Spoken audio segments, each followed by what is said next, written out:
Assalamu alaikum, brothers and sisters. Happy to be here. I salute you. We have a very interesting show. These past shows I've been doing have really angered a lot of people. I think that's good. And that's on purpose, so that we can reach down in the belly of ourselves as black people and really, really get some understanding about the situation that we're in. We're in a very difficult situation. Our situation is very difficult. And we have to discuss it because a lot of the leaders that will be in front of us or before us are going on home. A lot of them are transitioning. And the plan has to be made for us. There has to be a plan made for us. And we'll have to be involved in making that plan. You and I will have to be involved in making that plan. So we got a very, very serious job ahead of us in getting black people concentrated on organizing their own freedom. Now, why are we talking about this? Because here's the reason. The one individual that we had that was serious about change, that could get us true emancipation, true liberation, and true reparations, your brothers killed. Black brothers killed him. He could have literally helped us, and he was killed, taken away from us.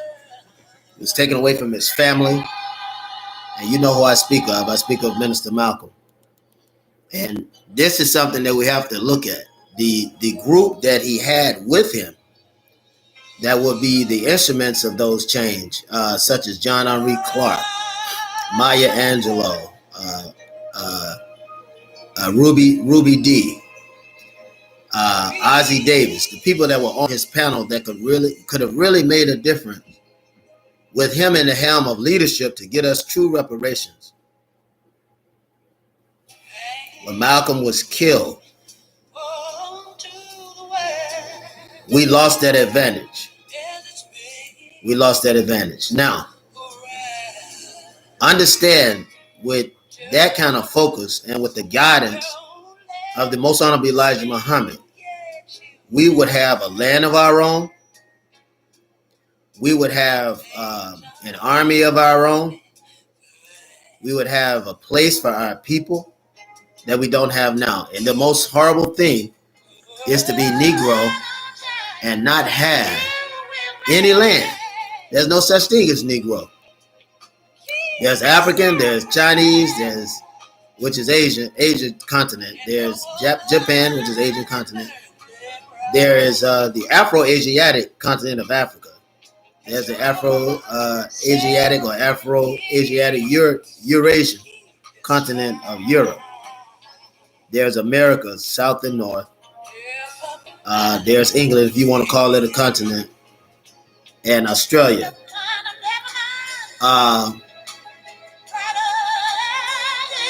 And Antarctica.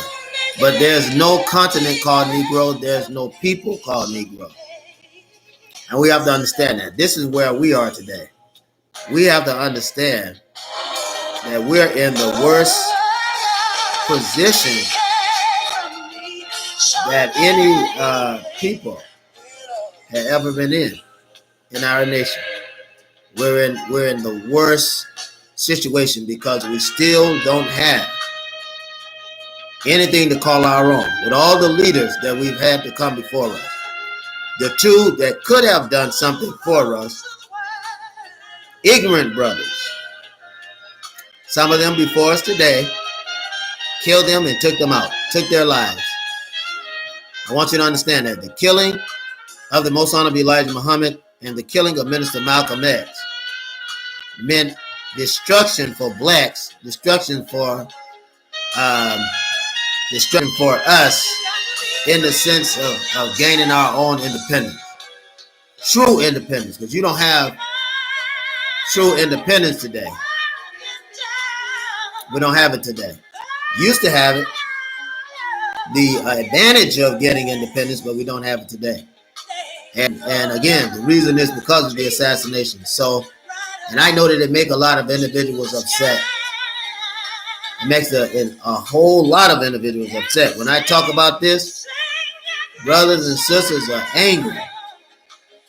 They're angry when I talk about this. The worst thing to hear is that Farrakhan apologizing. The worst thing in the world to hear is that Farrakhan has apologized. Worst thing in the world. Worst thing in the world.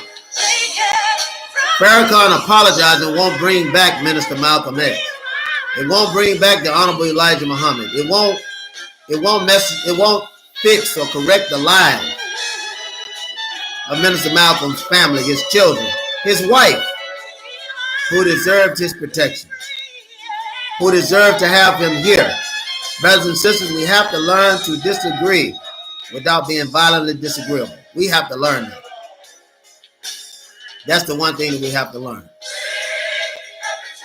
And until we learn it, we can't get anywhere. Until we learn it. We've got to learn this. We got to learn how to work together. We got to learn how to stop tempting one another. Stop breaking up and dividing. People who would otherwise be together to go on and do great things. We've got to get intelligent in the sense that we're willing to work together at whatever cost. Not divide at whatever cost, but to work together at whatever cost. You and I have to learn to do that. You and I have to learn how to get together amongst our own selves. Have our own conversation. We've got to learn that. We got to learn that. Have our own conversation. Get together as God would permit for us to bring an end to our situation. And a lot of it may be self-ridicule. You're going to have to, a lot of black people going to have to just ridicule. Those that have been in charge, that have been religious and sacrilegious, who haven't really done the right thing, brothers and sisters. Who haven't really done the right thing. And that's why this show is the core. It is the very core of the show because it's talking about the message. It's talking about the message. And to kill, we have to think about that. When you kill a message or try to kill a message, because you can't truly kill it, but when you try to kill a message that is going to help you, a message that is going to rise you to prominence, a message that will get you out of oppression, to kill that message is a direct sign of self-hate. And I want to talk about that because this is what black people are dealing with. We're dealing with self-hate. We're dealing with self-hate. There's no syndrome. It's self-hate. We don't look to ourselves because this is one of the effects of bondage. When you see a massive amount of control and accepted control from the governing party. The white man is the governing party of this country. And the fact that he's white is the reason that he's the governing part of this country. What do I mean? What do I mean? This country and this constitution were created for whites and the benefits of whites. Now, here comes a man that starts a nation, that organizes a nation for blacks, for the benefit of blacks. What did we lose in the light that we lost the most honorable Elijah Muhammad? And what did we lose in the sense of the government effectively infiltrating the Nation of Islam and effectively dividing the objectives and goals of Minister Malcolm X? we have to ask ourselves, what did we lose? We lost a whole lot. We lost a whole lot. Because one, there was a foundation for change. And then two, there was a vehicle for change. And that's losing a lot. I want you to get into the mind of the average black man and black sister. And then once you've done that, I want you to get into the mindset of an individual that has no relationship with their past, no relationship with their culture, no relationship with their customs, no relationship with their religion, no kind of relationship with themselves. I want you to put yourself in the mindset of someone who hates Africa by the way it's being depicted by America. Isn't that right? Because that's the ultimate racism. The ultimate racism, brothers and sisters. And we have to be able to see that. We have to be able to see that. This country that you and I are in, and as we constantly said, because a lot of our children just don't know. They don't know. And it's not their fault. It's not their fault. This country that we're in, imprisoned, enslaved, inflicted, right? Pain on black people. That's how we got here. Not all of us, but the rest of us that were dark-skinned people were raped by the white man, and then come the brown and the red skin. Brown and red. Then those people were further raped in this particular country. Then come the yellow people. Now, then they went back to the other continents where they had been and started the whole process over again in a process called colonialization, right? But they couldn't have done it effectively without some Judas from the red man, some Judas from the black man, some Judas from the yellow man, and some Judas from the brown man. You have to have a Judas. Every Jesus needs a Judas. I just gave you something right there. The white man is the only race that's went around the world doing this to all of these dark-skinned people. Now, with that being said, why do you think he put Jesus on the cross painted white in front of you? Because when you see the sign of suffering, you'll see Jesus, for all intents and purposes, to you, was a white leader. That's what comes in your psyche. That's what comes in your mind. This is psychological warfare. The white man uses religion as psychological warfare. That's what I'm trying to tell you. This is how he uses it. He uses religion to work on your mind. Right? He don't use it the right way. When he copied the Bible down, he didn't tell you that the Bible was your history. He didn't tell you that the Quran was your history. He didn't tell you that you never heard of the African book of the Apocrypha. You never heard of it. Where all the books come from. The Quran, the Bible, the Gutenberg Bible, all of these, the Zondervan, all of them come from the African book of religion and the Apocrypha and the Revelation. They don't tell you that. You're reading your history, brothers and sisters.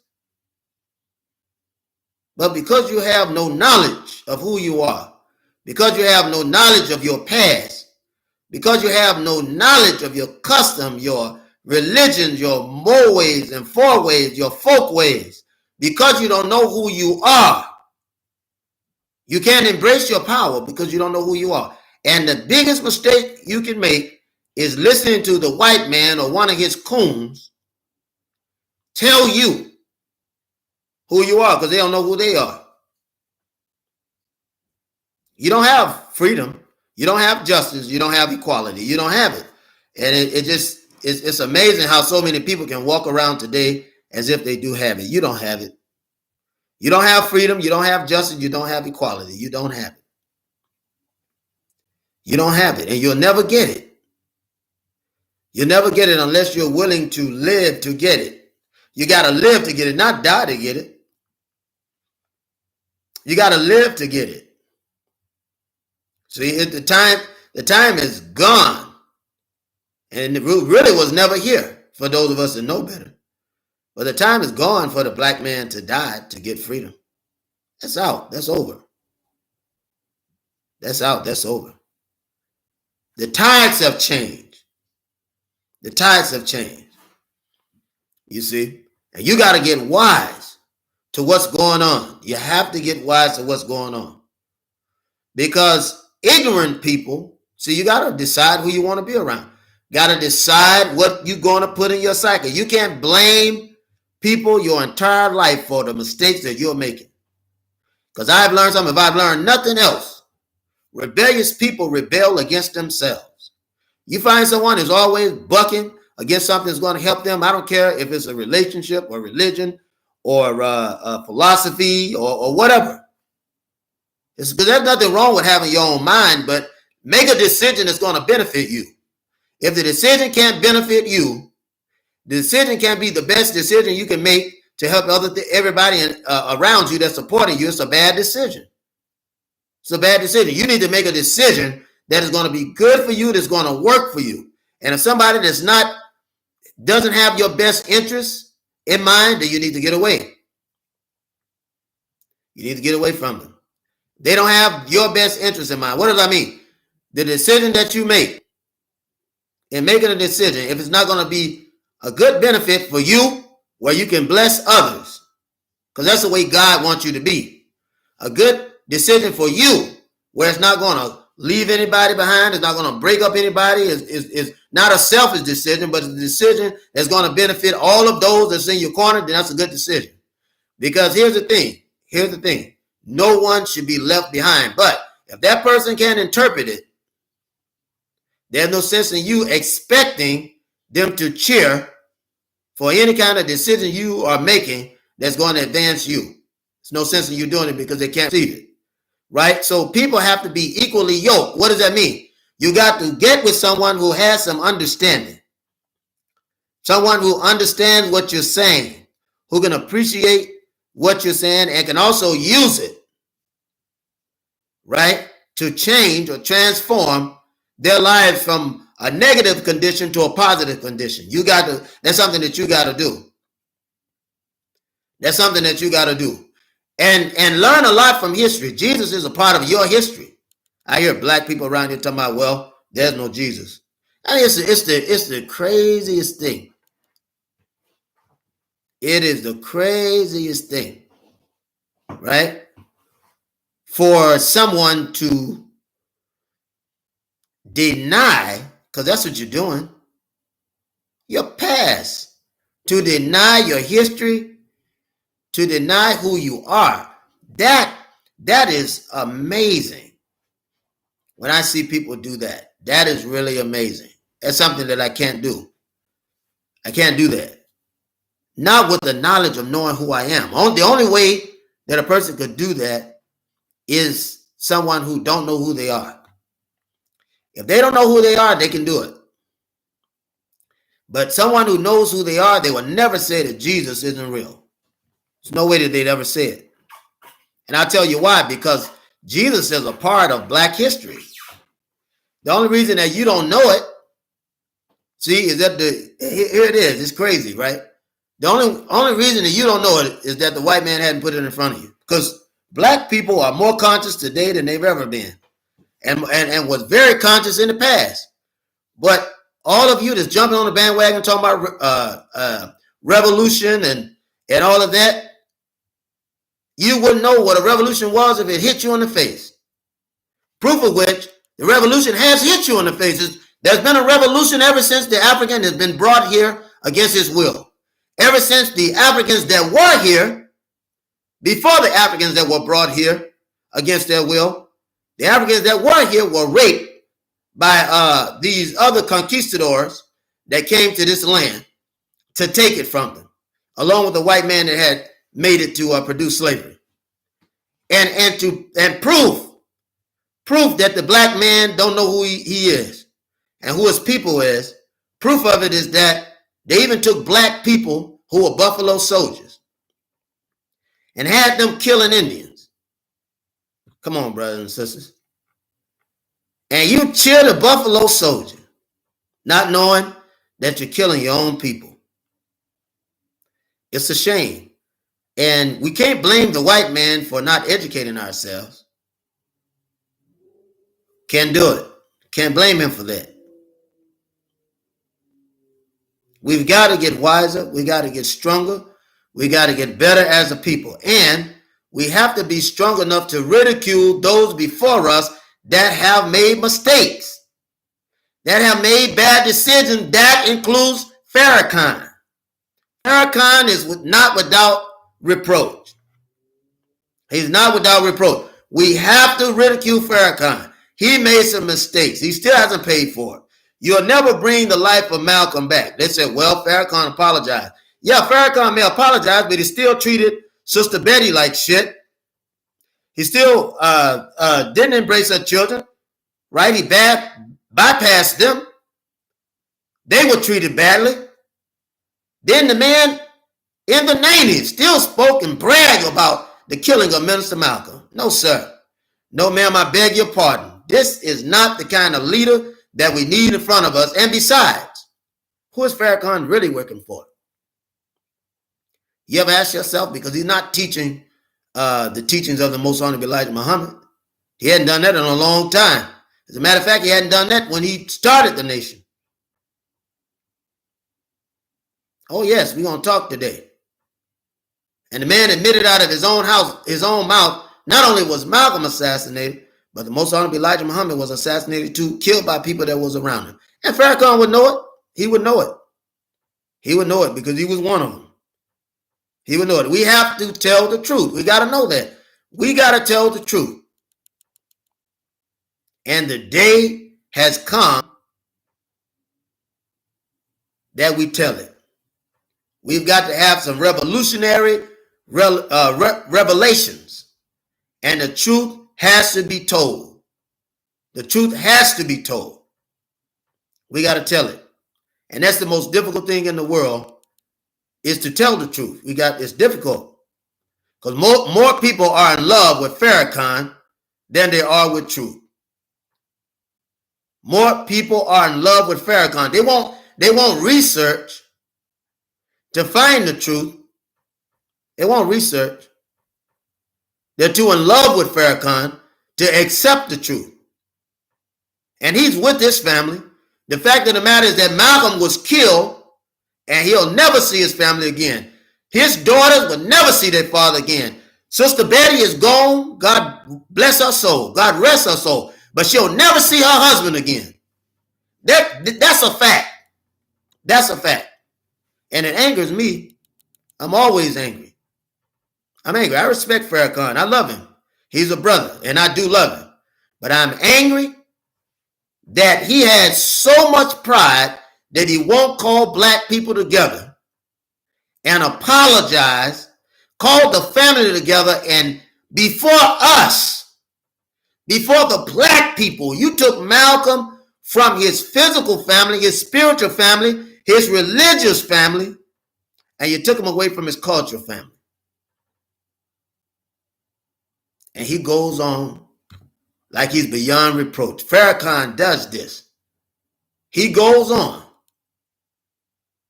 doing these things like he's above people and has the nerve to want to be the voice, the final voice of black people. We can't trust you, sir. We can't trust what you say. We can't trust your life. You're not even teaching the teaching of the Most Honorable Elijah Muhammad. You sit back while they blame Muhammad for the death of Minister Malcolm.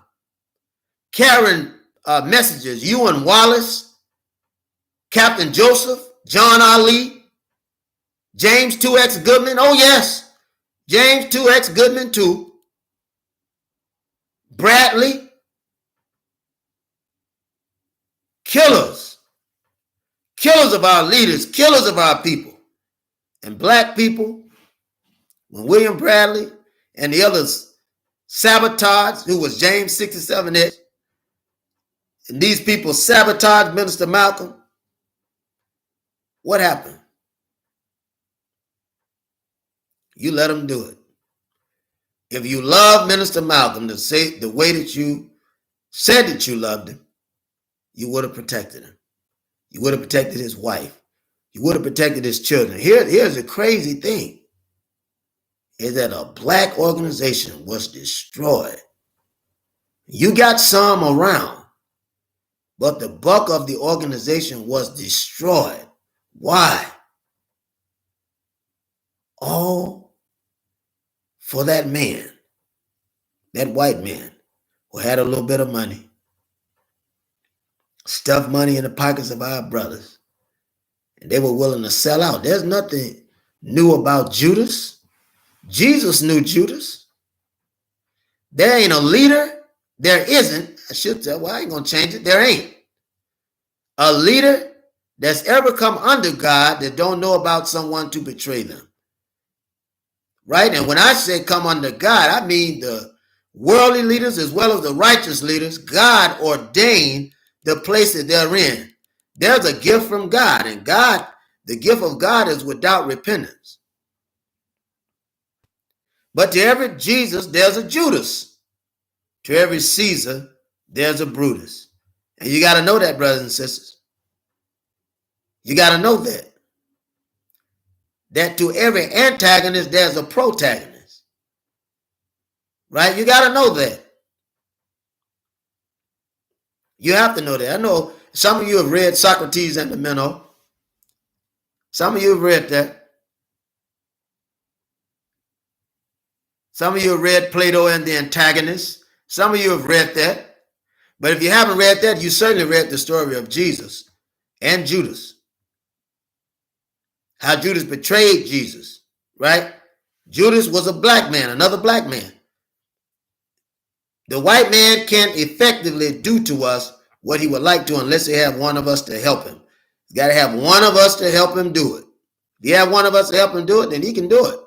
He can effectively do it. And that's what he did. See, the key of the whole mystery was the most honorable Elijah Muhammad, the message that Muhammad was teaching. So you got the messenger and the message. That was the key to the Nation of Islam. It was Elijah Muhammad that had built up the Nation of Islam when it was nothing but an idea. The teachings of Master Fard Muhammad allowed the most honorable Elijah Muhammad to build up the nation. The nation was built for blacks and by blacks for the benefit of blacks. Now, I say that to say this. You got white people coming in the nation. And there are people that when I say that, they get so mad. I've had brothers and sisters to correct me because I've ridiculed white people coming in the nation. I ridicule them because I don't know why they're there. I don't know why a white person would be in any black church other than to find out what's going on so they can take it back. I said it. I said it.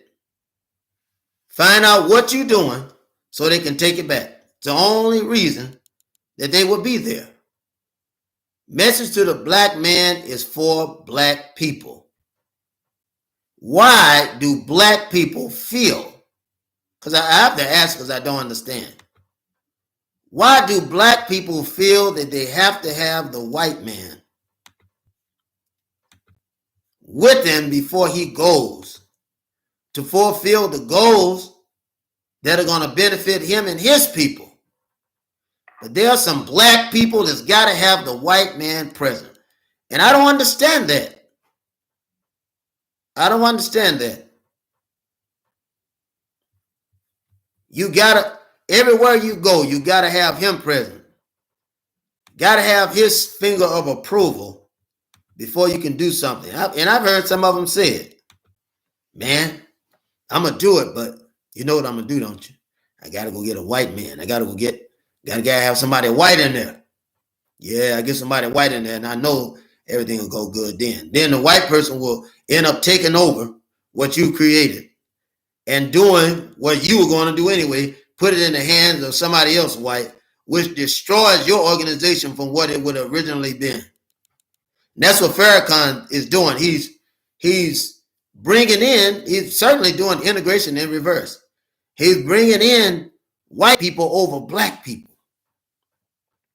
And then he says he's going to step down. He keeps saying he's going to step down. I'm getting dizzy watching him get up and get down. He says he's going to step down, but then he comes back because he said, look, Farrakhan, that's what the man tell him.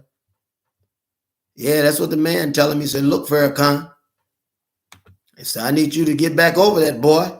Yeah, that's what he called him. He called him a boy. He said, I need you to get back over that boy. Now, we paid you to do a job, and you don't get down till the job is done. So he said, I'm just going to take a slight rest, boss. And when I get back up, you better believe I'm going to put everything you say into motion. Right? Just like old Tom. Just like old Tom on the plantation. Huh?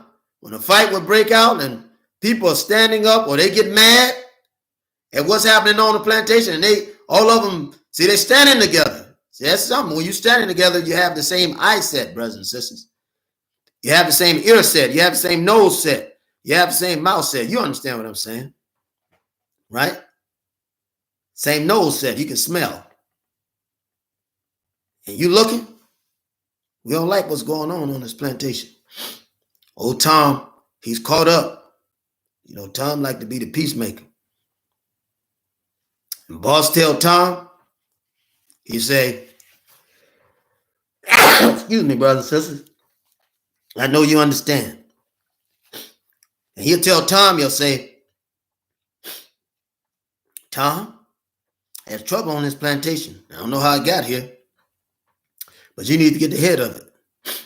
He said, boss, I know you're right, but I didn't start it, and God knows I can't stop it. He'll say to him, well, Tom, I'm going to put you in the front of it. Today, I'm going to make you the president of the plantation. Now, and I want you to think about this, and here this black man go, because all you got to do is put him over something and give him a button. You ain't even got to give him a uniform. Give him a button to put on his chest. He'll walk around there and checking you. He'll do what the master can't do. That's part of the psychological warfare, right? It's no real position anyway, but he'll do what the man can't do. Walk around and say, y'all better get that together. You don't want me to get on you. I'm worse than the man. And then you give him some lip. First thing you do is report you to the man. The man say, I'm not going to go down there because, see, he can't have all of y'all mad at him. Because he already know if he comes in the middle of you, just like he knew on the plantation, he know if he comes down there in the middle of you, one of y'all, you're liable to do anything. So he said, no, I can't do that because now they realize they're in slavery. I know I'm wrong. So I ain't going down there, but I send old Tom down there. Tom come down there, right? The man used to beat you on his own, but he flipped the script on you. Tom come down there and he hand the whip to Tom. Now Tom is beating you because he can beat you, and he'll beat you worse than the master beat you to subject you to him, right? That's the truth. That's the truth. That's why men are misguided. Black men are misguided. Grabbing women and beating them. You're misguided, brother. Sisters that are beating men behind closed doors and causing confusion and being sexually promiscuous against their husbands and boyfriends and all that. You see, the guidance is wrong. But you had so many generations in front of you where you've done that until to you it feels right. You know it's wrong, but it feels right. And so the master ain't got to beat you no more. He ain't got to call the preacher down to beat you no more, which is the white preacher. He don't have to call, and that's something that's still doing it, these poor white patrolmen, right? That's where policemen come from. Many of them are still beating you, but they can never beat as many as we're beating and can never kill as many as we're killing. Because a man knows when he legalizes weapons and give you the right to have a weapon, is you're going first person you're going to go and kill because it's in your mind. It's the program. You're programmed to kill black people. You're not going to kill white people because you're programmed to kill black people. The man knows. Wow, because he programmed you to do it. He programmed you to do it. He programmed you to kill your leaders. He did that. He did that. And that's what you do. Because you don't know any better. You walk around like you know some better. Nothing worse than seeing somebody to say they know better, want to give direction to everybody, but at the same time, you're talking about and ripping everybody else down, backstabbing everybody. Every time you turn around, you're doing something, and you know that you're the problem. You already know that you're the problem. Yes, you. You already know. But you're the first person that wants to tell somebody something. It's something that runs a whole gamut of life of people who want to be seen. If you look on Facebook. If you look on Facebook, you got sisters showing their body, got thongs on. Excuse me. Got thongs on. And it's showing the world their body. They don't care. I mean, without conscience. Without conscience. Showing their bodies online. Some of them have sons that are in their 20s and 30s, and they're still showing their bodies online. Pimping themselves out to the highest bidder. Come on, brothers and sisters.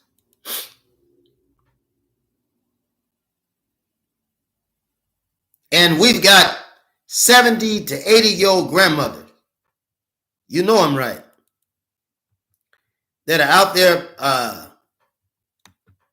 twerking, and it's a shame.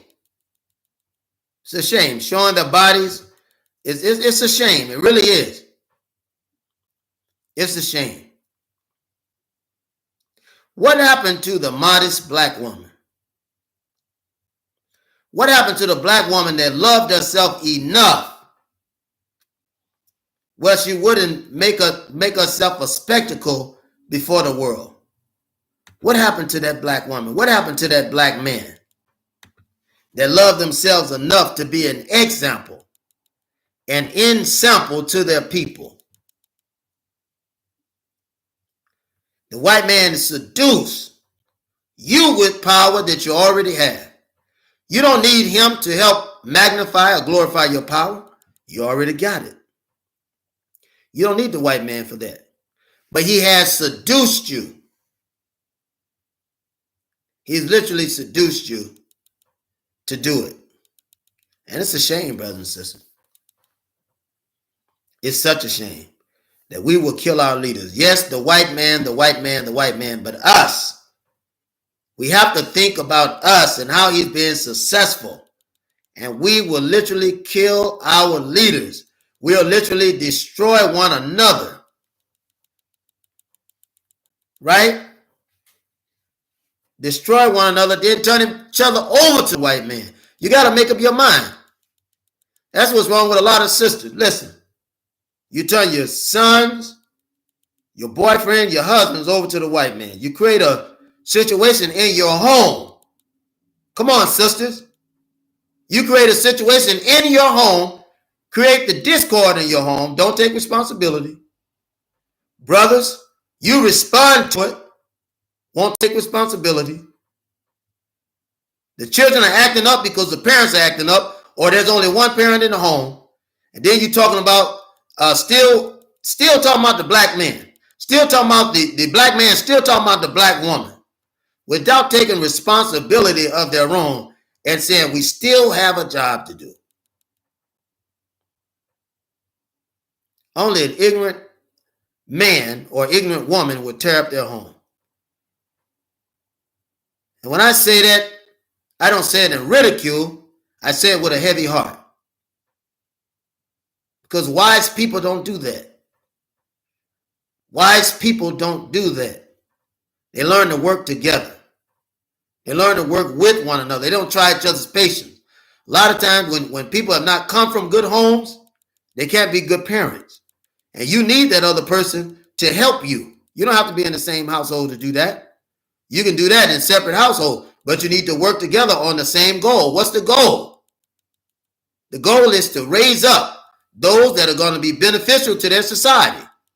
We've got too many children in our society that are making bad decisions. When I look at the entertainment community today, look at Jay-Z and Beyonce, look at Jermaine Dupri. When I look at these individuals, I look at Haley and her sister. Look at all of these young entertainers, Cardi B, the worst of the bunch, the worst of the bunch. And a lot of them have been sent in by the man, right? Takeoff was killed, but now you see Offset. He hasn't put out an album, I don't know how long, but they keep him in front of the camera. Because Judases tell you, you better listen to me, the camera is always on the Judas. The one that has helped the man do the evil, the camera is always on him. Because this country rewards their killers. I keep telling you that. Why do you think Farrakhan is in a position that he's in? Somebody's getting mad right now. Somebody refuses to watch right now because I brought up Farrakhan. Farrakhan's in a position that he's in because he helped him kill Malcolm. Not just by the words he spoke, he helped organize it. There are brothers in the nation that have been saying it for years. They don't want to hear what they got to say. They don't want to hear what they got to say. You got Brother Earl, that was Malcolm's right-hand man, been saying it for years. They don't want to hear that. They don't want to hear it. And Farrakhan helped organize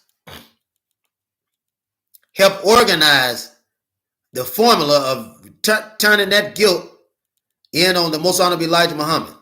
And the government helped them. You think the government hasn't helped Farrakhan? Farrakhan is under no threat. He's no threat to the U.S. government. Brothers and sisters, we have to open our eyes. We have to literally open our eyes. Farrakhan is no threat to the U.S. government. Why do you think he's been around so long? He's in his 90s. Ain't nobody trying to kill Farrakhan. Not that I don't want him to live a long life. I do. I love the brother. I think he's misguided. And I want him to live a long life, but I think he's older. I think he's gotten senile in many ways. And I think he's certainly misguided. But and proof of which, in the decisions that he made, just understanding his sons and a whole lot of people is coming under him to make the same bad decisions, such as letting these white people in the Nation of Islam, because they'll never get into a temple I'm in. Just won't happen. How he's changing the formula of message to the black man and teaching Dianetics and Church of Scientology, you can't call it knowledge, teaching that kind of information, because it's not knowledge. It's not knowledge. It'll inform you what level of evil the white man has gotten to, but it's certainly not knowledge. You and I, brothers and sisters, have to wake up. We have to understand, and we have to get up today. You and I have to wake up. We got to have some understanding. We've got to work together. Men and women got to work together. Any of these sisters that's out here running a black man down, your mother did it. She was single. She didn't have anybody. And ended up with all of these babies' daddies. Your aunt did it. She didn't have nobody. She ended up with the same thing. Your grandmother did it. The cycle has to stop. The cycle has to stop. Brothers running around here getting children all over. Not from committed relationship. You've had so many women that you can't even count it. You can't even count. You've had that many women. Got babies out there that you don't even know about. You've had that many women. It's got to stop, brothers and sisters. The cycle has to stop. The cycle has to stop. Because this is the cycle that is destroying our community. It's destroying our community. It's not helping us. It's not helping us. It's destroying us. So we've got to have some order. Excuse me. We've got to have some order. We got to have some understanding. We got to have a righteous religion, and we got to have spirituality. so that the spirituality will guide us mentally. The righteous religion will be the rules that we'll follow, that'll help us stand up. And we've got to get righteous.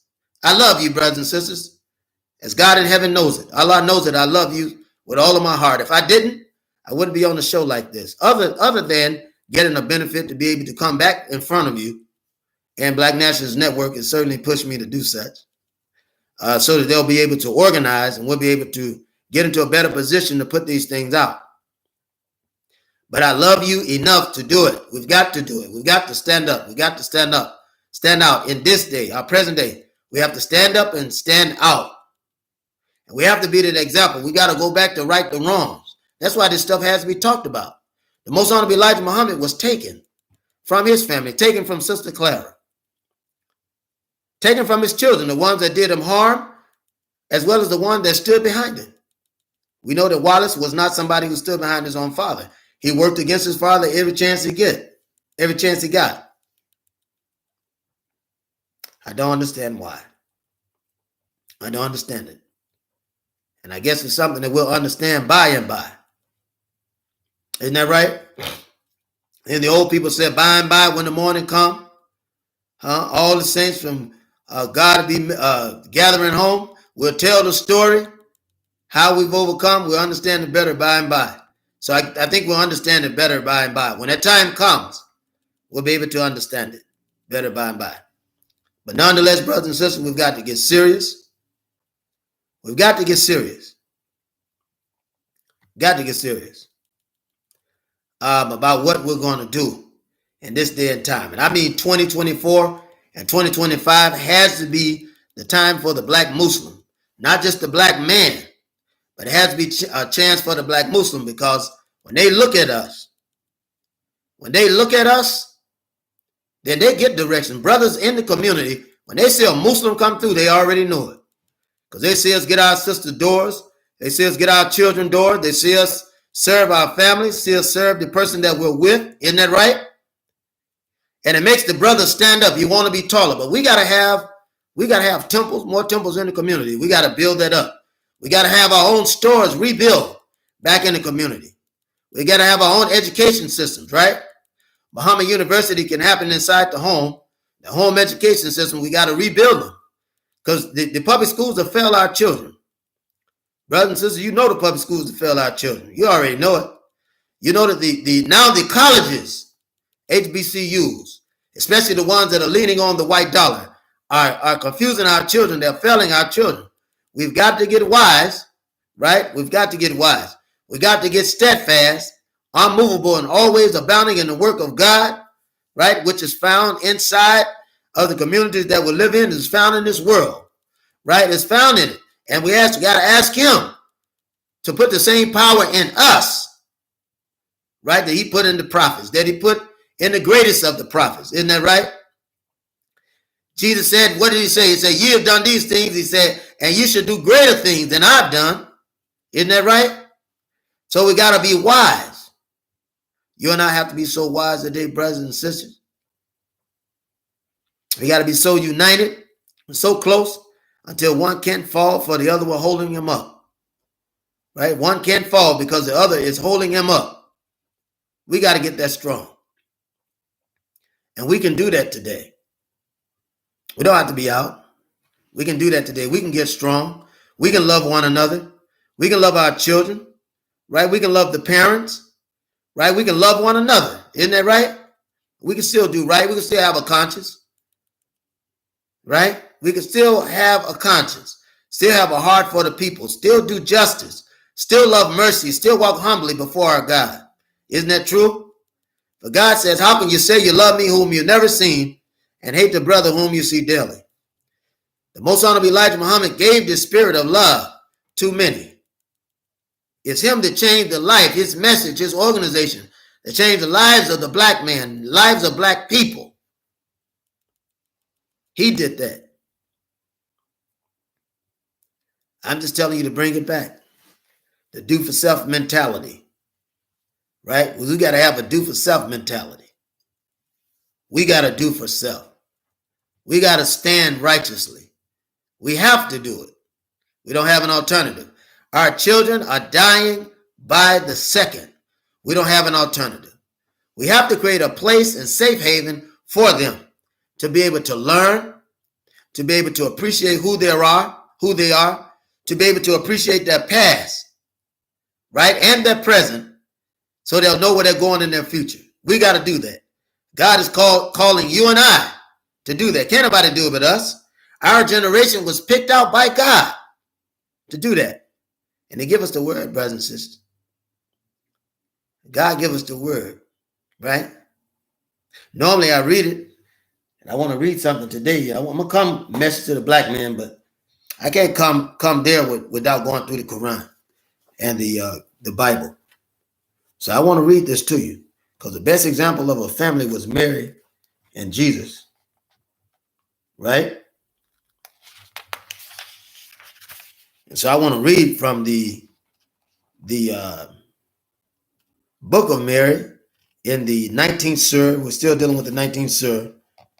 And we want to talk about evil successors, because that's what we're dealing with. We're dealing with evil successors. We're going to read a little bit of that. And then we're going to read about arrogant disbelievers. But this is in the 19th surah, starting at the 19th surah of Mary, starting at the 59th verse. But they were succeeded by generations who neglected prayer, does that sound like us, and followed their lusts. So, and will soon face the evil consequences. And for those who repent, believe, and do good, it is they who will be admitted into paradise, never being denied any reward. There will be in the garden of eternity, promised in trust by the most compassionate to His servants. Surely His promise will be fulfilled. There they will never hear any idle talk, only greetings of peace, and there will have their provisions morning and evening.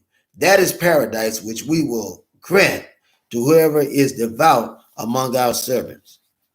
And we'll skip to the arrogant disbelievers, which is in the 19th surah of Mary. It says arrogant disbelievers, verse 73.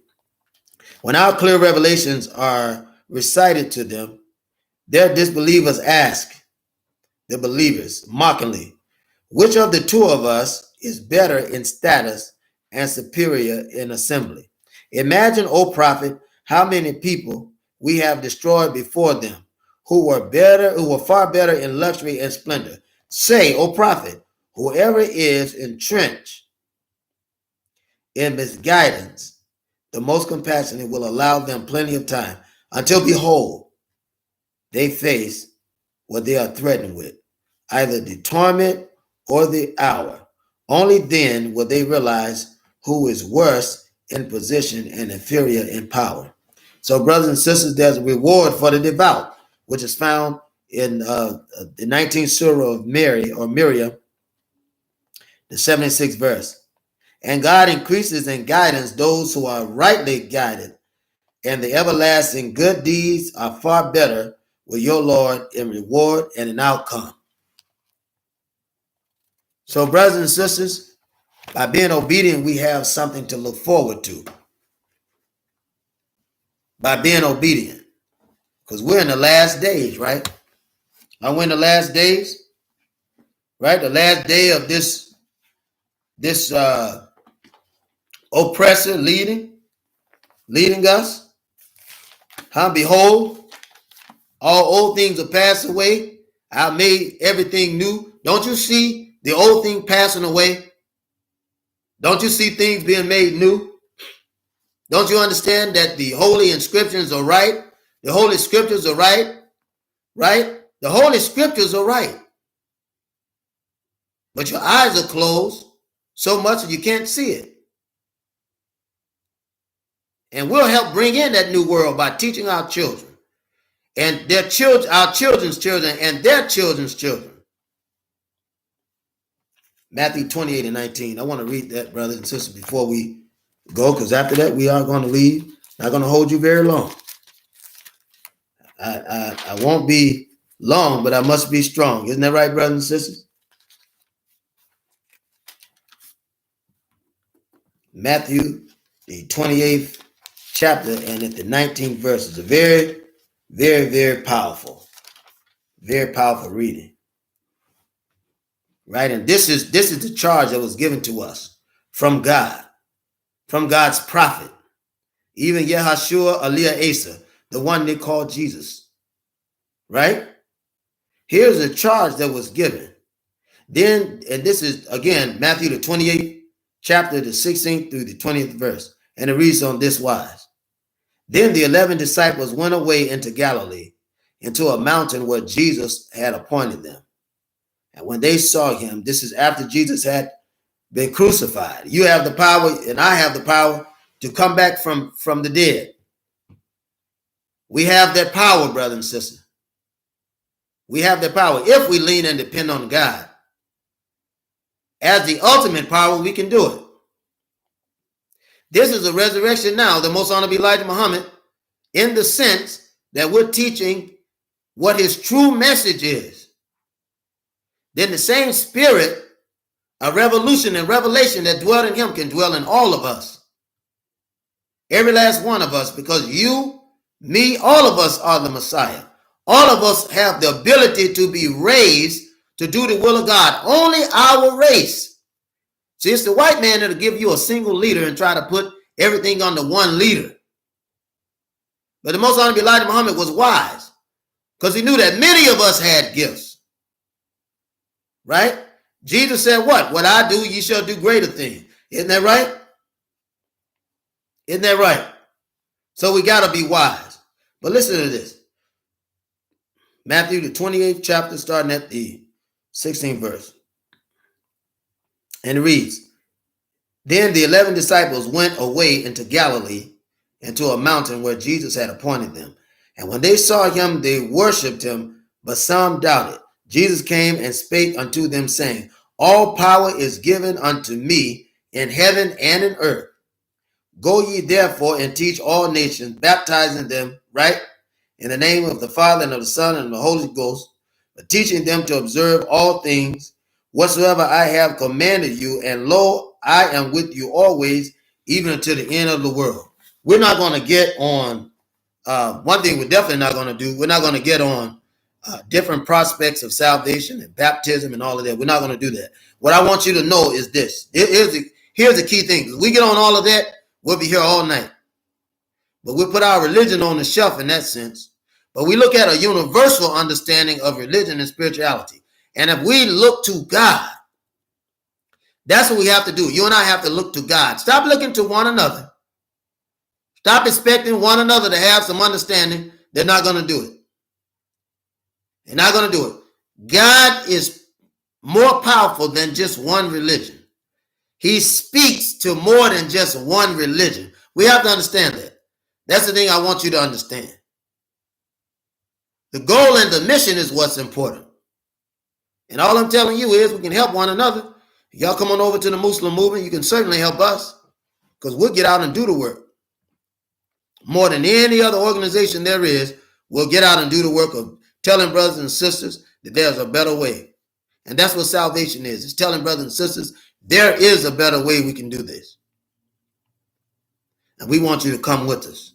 And we can never leave without reading something for the most honorable Elijah Muhammad, right? And this special book, Message to the Black Man. Message to the Black Man, this beautiful, beautiful guide with this beautiful brother on it, the most honorable Elijah Muhammad. Message to the Black Man in America. And I dare to say, and abroad.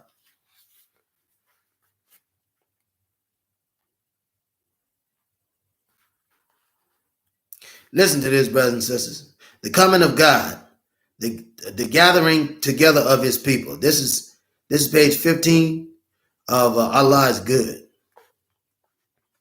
Message to the Black Man. The prophets have warned us of a time that will come when God will judge the wicked and punish, or rather destroy, the wicked and give the earth over to the rule of the righteous people. So many of us have misunderstood just what we should expect. What will God look like? If we expect the destruction of the devil, what will the devil look like? How will I distinguish them? If the devil should be destroyed, what should the devil look like? In order to not follow him to his destruction, I must be able to recognize him so that he won't be able to deceive me. What world's end will come? And what is the world that is going to end? Does that include everything that makes up the solar system, the planet Earth? If so, what shall we expect? What kind of solar system will we have after the destruction of the present one? Think these things over. We must get down to the facts so that they can recognize when they are presented to us. But you will never question the first teacher. Shouldn't we be fair about this? Let us go after the right thing. If we want to give each teacher justice, we should start with the first one. When Moses began to preach to the Hebrews to make themselves ready to go out to another country that God had promised their fathers on the condition that they believe, obey, here was the reply: who made you a judge over us? I hope you're with me, brothers and sisters. Let us question this as they questioned Moses. Why didn't you question Pharaoh, who made you a judge over us?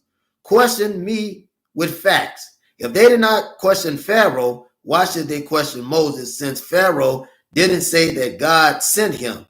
They should have made Pharaoh answer the question, who made you God over us? Brothers and sisters, that is so powerful right there. That is powerful, because what he's really saying is, why don't you question the white man? Why don't you ever give the white man a hard time? It's not the white man you give a hard time, but you'll give black leaders a hard time when they're trying to do the best they can to save you and try to help you. Can't even get you to hardly listen. Oh, you'll give black leaders a hard time. You know I'm right. But you won't give the white man a hard time because you've been conditioned to work against one another. And that's the only thing that the Most Honorable Elijah Muhammad is saying. You've been conditioned to work against one another. So it's easier for you to attack one another.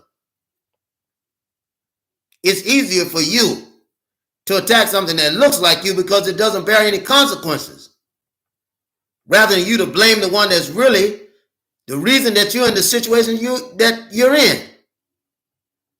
And when we get on to say that, you won't have anything to do with it.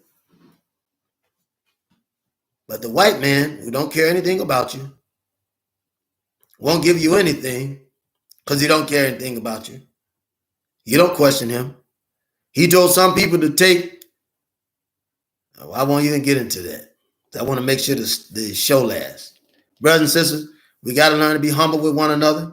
We got to learn to serve one another. We got to learn to be able to listen to one another. We have to learn to be disagreeable without being violently disagreeable. We've got to stop killing our leaders.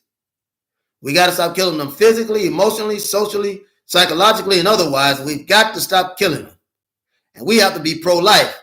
Not just pro-life when a child's coming into the world. We've got to stop killing one another and everything else that suggests that we have life and have that more abundantly. We've got to do that. Brothers and sisters, I want to thank you for your time. I'd like to apologize for our system. Lots of time it messes up. And I also know that when I see two lineups, that many of you are on here, but the man keeps messing with the system, so it won't show all of you. And I understand that too. I certainly understand it. But what I want to tell you is that God is able to deliver us, and it's He that is able to keep us from falling. That's the kind of God we serve. That's the kind of God we serve. So I want you to have faith. I want you to stand up in the power of God that's been given to you. And I want you to be faithful in this day. This day God has given us, right? The day that God has made, and we have to be glad in it. Isn't that right, brothers and sisters? So I'm so thankful. I'm happy today. I'm overjoyed because you and I have one more day to do the work of God. We have the ability to work and do justice. and love mercy and walk humbly before our God. I can't do it without you, and you can't do it without me. God has called us to work together. He's called me and you to fulfill his promise, his will. And what is his will? What is the will of God? God's will is that none would be lost. I say his will is that none would be lost. That's God's will. So you and I, our desire and our prayer is that we'll be blessed with power upon high, and that our voice will be blessed so that we can reach out there to those that are struggling, those that don't know who they are, right? Those that have no relationship with who they are, no past, right? Don't know their presence, don't know how beautiful they are, don't know what a powerful country they come from. We got to get with those to encourage them. Lift up the drunkard. Lift up the drunkard while he's drinking. Lift up the prostitute so much that she'll cover her body, won't shame herself. Lift up the pimp so that he'll protect his sister instead of exploiting her. That's what he called us to do.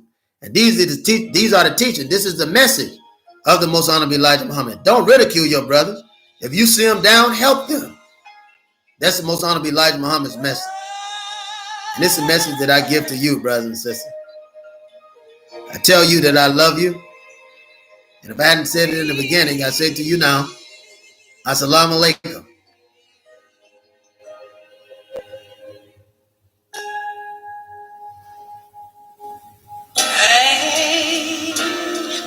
On to the west, as it spins around.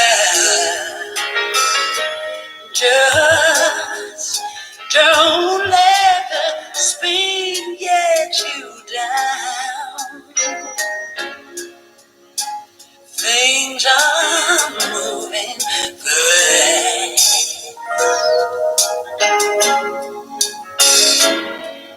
Oh,